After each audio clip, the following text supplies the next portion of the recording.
Hi friend, welcome back my YouTube channel. जैसे कि आप देख रहे हैं एक प्रोसीजर हो रहा है। इस प्रोसीजर को सेंट्रल लाइन बोलते हैं, सेंट्रल वेनस कैथेटर। इस प्रोसीजर को पेशेंट के अकॉर्डिंग किया जाता है।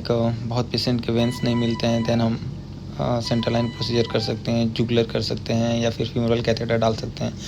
बट जो पेशेंट हमारे पुराने हो जाते हैं या फिर जो इमरजेंसी रहता है उनको सेंट्रल लाइन प्रोसीजर इसलिए किया जाता है ताकि उनको बार बार इंटरप्ट न किया जाए और पेशेंट का CBP मॉनिटरिंग किया जा सकते हैं। CBP देखने से ये होता है कि पेशेंट को क्या IV फ्लूइड देना हम इससे डिसाइड कर सकते हैं, या फिर पेशेंट को ओवर IV फ्लूइड नहीं दिया जाना चाहिए, नहीं दिया जा सकता है। और सेंट्रल वेनस कैथेटर से आप CBP मॉनिटरिंग प्रॉपर कर सकते हैं। और ऐसे सेंट्रल लाइन तब पेशेंट को डाला जाता है जब उनकी कंडीशन इतनी ख़राब हो, या फिर ऐसे पेशेंटों को नहीं हम लोग डालते हैं जो 1 से 2 दिन में चले जाएँ या फिर पेशेंट डिस्चार्ज हो जाए। ये पेशेंट जब आए थे तो RTA के पेशेंट थे, इनकी प्रोग्नोसिस बहुत ख़राब थी। इनको वेंटिलेटर पर डाला गया, सबड्यूरल हीमोटोमा था। फिर इनको ऑपरेट किया गया। देन ऑपरेट करने के बाद इनको ICU में शिफ्ट किया गया। ICU में शिफ्ट करने के बाद इनको सेंट्रल लाइन डाला गया। सेंट्रल लाइन डालते समय काफ़ी चीज़ों का ध्यान रखना पड़ता है, जैसे proper hygiening, proper cleaning, and specially जब आप सेंट्रल लाइन इंसर्ट कर रहे हैं तो इंसर्ट करते समय गाइड वायर जब डालते हैं तो मॉनिटर का ध्यान बेसिकली रखा जाता है। इसमें आप लोग को बहुत ही साधारण भाषा में बताना चाहता हूँ। मॉनिटर का रीडिंग क्यों करना चाहिए। मॉनिटर देखने का मतलब ये होता है कि जब आप गाइड वायर अंदर इंसर्ट करते हैं, मतलब इंटर करते हैं, तो आपको मॉनिटर में एक एक्स्ट्रा बीट दिखाई जाती है। एक्स्ट्रा बीट मतलब जब गाइड वायर काफ़ी अंदर जाता है तो एक एक्स्ट्रा बीट ECG में आती है, इसको हम एक्टॉपिक बोलते हैं। एक्टॉपिक को कंटिन्यू आती तो गाइड वायर हम थोड़ा सा बाहर लेके फिर उसके बाद हम लोग सेंट्रल लाइन प्रोसेस करते हैं। सेंट्रल लाइन से काफ़ी चीज़ें हमारे लिए या फिर हमारे स्टाफ के लिए काफ़ी इजी हो जाती है। CBP मॉनिटरिंग करना, मेडिकेशन करना, पेशेंट का प्रॉपर CBP लेना, और उनको दूसरा इन्फेक्शन नहीं होता है। बार बार इंटरपिक करते हुए आपने देखा होगा पेशेंट का हाथ स्वेलिंग हो जाता है, हाथ पैर या फिर जहाँ इंट्राकैथ लगता है। देन वो जब डिस्चार्ज होते हैं तो काफ़ी पेनफुल होता है और काफ़ी दर्द होता है। बाद में उससे सुमेक से ड्रेसिंग किया जाता है या फिर थ्रोम्बोफोब लगाया जाता है। इसलिए जब पेशेंट ICU में एंट्री करता है तो उसे बेसिकली आपने कहीं भी देखा होगा तो सेंट्रल लाइन इंसर्ट किया जाता है। सेंट्रल लाइन इंसर्ट करने से पेशेंट को भी अच्छा रहता है, घर वालों के लिए मोर देन अच्छा ही रहता है, क्योंकि बार बार चीज़ें खरीद के देना करना, ये सारी चीज़ें से एक ही बार में उनको तसल्ली मिल जाती है, आराम मिल जाता है। तो सेंट्रल लाइन जब इंसर्ट किया जाता है तो सेंट्रल लाइन इंसर्ट करते समय काफ़ी चीज़ों का ध्यान रखते हुए डाला जाता है। सेंट्रल लाइन जब इंसर्ट हो जाता है तब देन हम लोग CBP देखते हैं पेशेंट का कि CBP कितना है, लोअर साइड है, हायर साइड है, लेस देन या मोर देन। इन सारी चीज़ों को देखते हुए हम IV फ्लूइड डिसाइड करते हैं पेशेंट का कितना देना है।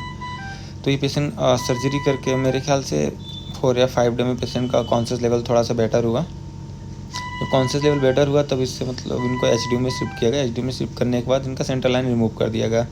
देन रिमूव करने के बाद इस पेशेंट से कि घर वालों को समझा के पेशेंट को काफ़ी दिन, मतलब पेशेंट को डिस्चार्ज करते करते हमें मोर देन 15 डेज़ हो गए थे। पेशेंट अपना चलने लगा, बातचीत करने लगा, सारी चीज़ों को ओरल केयर करते हुए, इनका डाइट देते हुए, अच्छे से खिला के देखना। कभी कभी होता है कि पेशेंट का पुअर प्रोग्नोसिस में हमें डिस्चार्ज करना पड़ता है अकॉर्डिंग पेशेंट की एफोर्डेबिलिटी, उनके घर वालों की एफोर्डेबिलिटी। सबसे बड़ी बात पैसा ना होने की वजह से पेशेंट को हम घर शिफ्ट करते हैं। तब हम पेशेंट को राइस ट्यूब यानी RT इंसर्ट करके घर वालों को डाइट दे के प्रॉपर कैसे कितना ml देना है, कैसे इनिमा देना है, कैसे मोशन पास होना चाहिए, अगर ओवर इनटेक हो जाता है तो कैसे उसे ट्रेन करना है RT को, सारी चीज़ों को बता के हम लोग डिस्चार्ज करते हैं। यहाँ पे पेशेंट को काफ़ी अच्छे से काउंसलिंग करके इनको डिस्चार्ज किया गया। थैंक गॉड कि पेशेंट सही समय से हमारे पास आ गया था। एंड देन एक्सीडेंट होने के 4 घंटे या 5 घंटे के अंदर ही घर वाले इन्हें लेके चले आए थे। उनसे बात करने पे बहुत लोग ने बताया कि इन्हें मेडिकल कॉलेज या फिर कहीं और ले जाए। मैं ये नहीं कहता कि मेडिकल कॉलेज में ट्रीटमेंट नहीं होता, लेकिन हाँ, सही समय पे ट्रीटमेंट न मिल जाने पे पेशेंट की डेथ हो जाती है। मेडिकल कॉलेज में इतने सारे पेशेंट रहते हैं, उनको प्रॉपर देखना, सही समय पे इंटुबेशन न करना, सक्शन न करना, पेशेंट एक्सपेक्ट कर जाता है, उसकी वजह से उनका सिचुएशन फॉल हो जाता है, मतलब ऑक्सीजन मैनेज नहीं कर पाते और पेशेंट रेस्पिरेटरी अरेस्ट हो जाता है।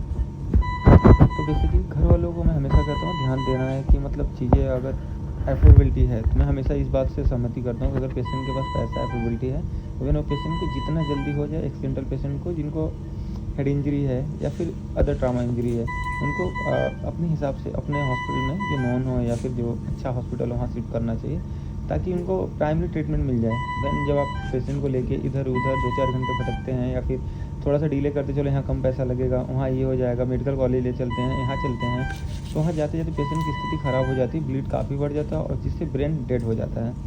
देन ब्रेन डेड होने के बाद वहाँ के डॉक्टर रेफ़र करेंगे या फिर आप कहीं और लेके जाएँगे, तो फिर वहाँ सबको जवाब यही मिलता है कि पेशेंट आप कुछ भी कर लीजिए, बच नहीं पाएगा। बेसिकली ब्रेन डेड होने के बाद कुछ डॉक्टर्स का काम नहीं बचता है। कंज़र्वेटिव रख सकते हैं जब तक पेशेंट की हार्ट रेट चल रहा है तब तक।